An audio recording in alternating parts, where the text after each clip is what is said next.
তো আমি আটা কেমন মাখিয়েছি হেভি ভালো। চলো শুরু থেকে বলি। সেই দিন এই মেয়েটা চেয়েছিল যে পরোটা খাবে, তাও আবার বাড়ির তৈরি। এইদিকে সেদিন ময়দাই নেই, তাই কিছু না পেয়ে সোজা আটা দিয়ে পরোটা বানাতে শুরু করলাম। জাজ করবে না কেউ প্লিজ। খেতে ভালোই হয়েছিল, সাথে ডিম ভাজা করে দিয়েছিল মা, মানে ডিমের ভুজিয়া। সেটাকেই আমরা ভালো করে খাচ্ছিলাম খেতে খেতে।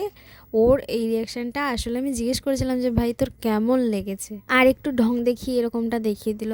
আর সেই দিনটা ছিল 25শে ডিসেম্বর, সবাই জানো বড়দিন। তা আমরা কেক না কেটে সোজা পেস্ট্রি নিয়ে এসেছিলাম বাড়ির সবার জন্য। আর আমরা দুজন মিলে ওইটাকেই খাচ্ছিলাম মজা করে, যে সেম পেস্ট্রি নিয়ে এসেছি, সেম টি শার্ট পরেছি।